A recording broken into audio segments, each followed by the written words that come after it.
Adı ilk dəfə Tarmakiz şəklində eradan əvvəl 8-ci əsrdə Assur mənbələrində çəkilib.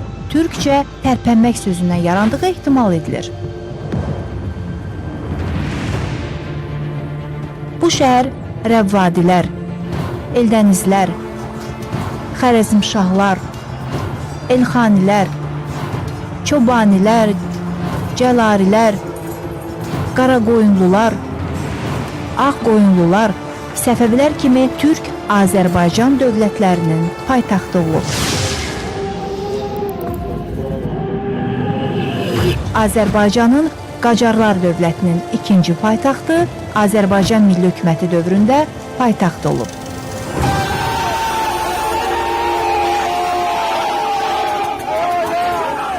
Ana vətən, bütöv Azərbaycan.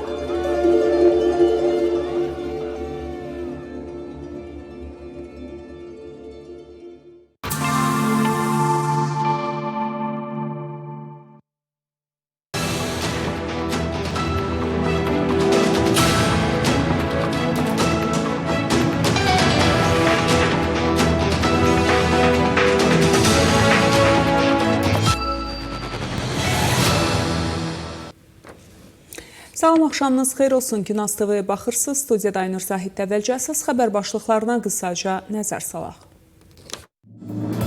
Zərər çəkmiş ifadə verdi. Mənə sən türksən deyib təpiklədi.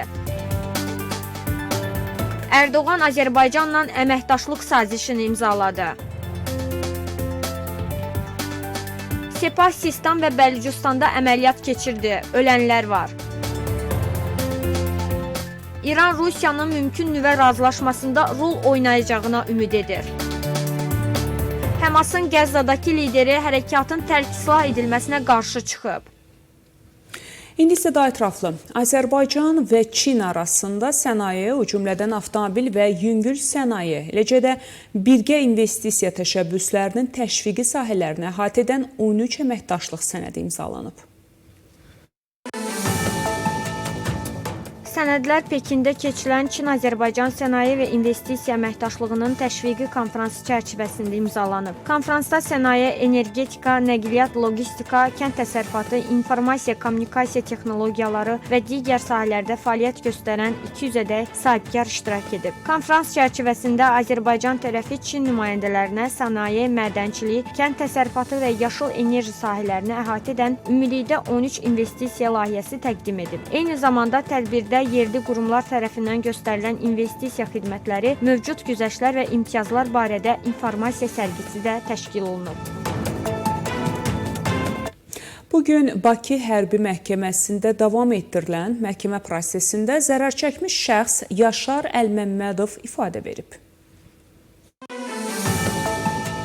Yaşar Əlməmmədov 1956-cı ildə Xocalı şəhərində anadan olduğunu, orada ailəsi ilə birlikdə yaşadığını bildirib. Zərər çəkmiş şəxs 1993-cü il fevralın 25-də Ermənistan ordusunun Xocalıya hücuma keçdiyini, onları atəşə tutduğunu, çoxlu sayda dinc sakinin həlak olduğunu söyləyib. Yaşar Əlməmmədovun sözlərinə görə o fevralın 27-sində əsir götürülüb. Təqsirləndirilən şəxslərdən Madat Babayanı, Bako Sahakyanı və Arkati Qukasyanı tanıdığını deyən zərər çəkmiş daha sonra vurğulayıb. Madat Babayanın dəstəsinin üzvləri şəxsən özü mənə işgəncə verib. Əsir olan vaxt Madat yaxınlaşdı. Mənə sən türksən deyib təpiklədi, sonra təhqir etdi. Qeyd edək ki, Ermənistanın hərbi təcavüzü nəticəsində sülh və insanlıq əleyhinə cinayətlər, müharibə cinayətləri, o cümlədən təcavüzkar müharibənin hazırlanması və aparılması, soyqırımı, müharibə qanunlarını və qaydalarını pozma, habelə terrorçuluq, terrorçuluğu maliyyələşdirmə, hakimiyyəti zorla ələ keçirmə, onu zorla saxlama və digər çoxsaylı cinayətlər törətməkdə təqsirləndirilən Ermənistan Respublikasının vətəndaşlarının məhkəməsi davam etdirilir.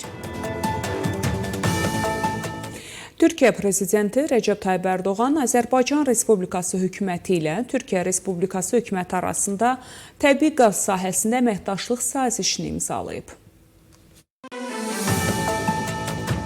Qeyd edək ki, 2024-cü ilin mayın 14-də İstanbul şəhərində imzalanmış saziş 8 iyul 2024-cü ildə Azərbaycan prezidenti İlham Əliyev tərəfindən təsdiq olunub. Sazişi Azərbaycan Respublikası hökuməti adından İqtisadiyyat naziri Mikayıl Cabbarov, Türkiyə Respublikası hökuməti adından isə Energetika və Təbii Sərvətlər naziri Alparslan Bayraqdar imzalamışdı. Sazişin əsas məqsədi iki ölkənin bölgədə enerji təhlükəsizliyinin təmin edilməsi və enerji təchizatı mənbələrinin şaxələndirilməsində birgə addımlar atmasından ibarətdir.